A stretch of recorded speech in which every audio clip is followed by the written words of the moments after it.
দিলা গোপনে আহি ইয়াৰ গুণ তুমি যে মোৰ খুগান মনত মিলনৰে চেষ্টা তোমাৰ নামি অহা মোৰ দেহৰ প্ৰতি পুৱা ধুমুহাৰ সতে মোৰ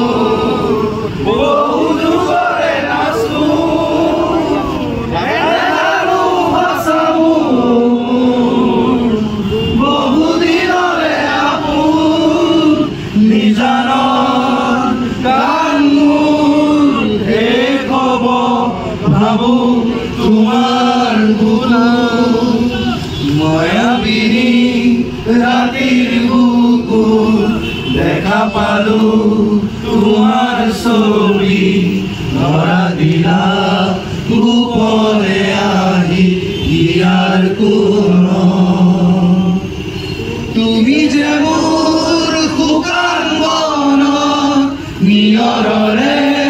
চেষ্টা তোমাৰ নামি মনোৰম হিচাপে এটা শব্দ কম কেক চব কেক এনেকুৱাকে ক'ব কিন্তু ভবা নাছিলো বা কামনা কৰা নাছিলো মৃত্যু চিৰন্তন সত্য মৃত্যু হ'বই লাগিব কিন্তু ইমান কম সময়ত এনেদৰে আৰু আমাৰ পৰা আঁতৰি থাকোঁ আমি সদায় তেওঁক লগ পাওঁ সদায় তেওঁক গীত শুনি ডাঙৰ হৈছোঁ আমি 90 দশকৰ যুৱক তেওঁ গীতৰ অবিহনে আমাৰ এটা সময় এটা পল পাৰ হোৱা নাছিলে আৰু এনে এজন ব্যক্তিক আমি আৰু তেওঁ সদায় যে কৈ থাকে খাতি নকৰোঁ সঁচাই তেওঁ খাতি নকৰিলে নিজৰ ইচ্ছাৰে গ'ল নিজৰ ইচ্ছাৰে মৰিলে সদায় ফেচবুকতে পোষ্ট দিয়ে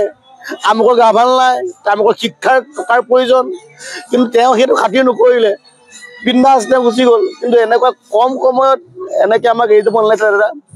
অসমবাসীয়ে এটা সম্পদ হেৰুৱা নাই আমি এজন অভিভাৱক হেৰুৱালোঁ যিজন অভিভাৱক আমি কাহানিও তাকে আৰু দুনাই নাপাওঁ য'তেই থাকক শান্তিত থাকক কেৱল মাত্ৰ আমি তেওঁৰ সৃষ্টিৰাজি জীয়াই ৰাখিব লাগিব আৰু তেওঁ যিবোৰ ভাল পাইছিলে সেই কামবিলাক আমি কৰিব লাগিব আৰু দাদাই যে খুব যিবিলাক গীত লিখিলে গীতবিলাক সঁচা অৰ্থত কালি আমি যে শুনো ভালকৈ সঁচাকৈ মিলিছে দাদাই লিখিছিলে ন আকাশত সাগৰৰ তলি শুবৰে মন শুলে অৱশেষত শুলে তেওঁ চিৰ জীৱনৰ কাৰণে শুলে যিটো দিশে আৰু কেতিয়াও ঘূৰি নাহে আৰু ক'বলৈ কি আছে ইমানে একো ভাষা নাই বৰ্তমান বেলেগ একো ক'ব নিবিচাৰোঁ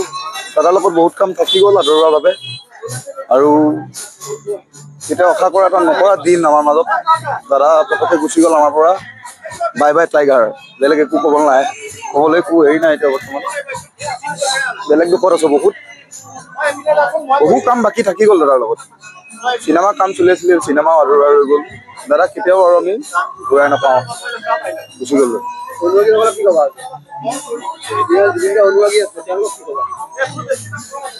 দাদা সকলো সমগ্ৰ ভাৰতবৰ্ষতে শোকৰ ছাঁ পৰিছে যিহেতু আৰু কাকো একো ক'ব নোৱাৰিব আচলতে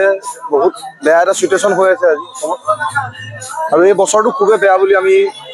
ভাবোঁ বহুত বেয়া এটা বছৰ পাৰ কৰিছোঁ যিকোনো খবৰৰ বাবে যোগাযোগ কৰক 7099017330 লগতে 7099017110 নম্বৰত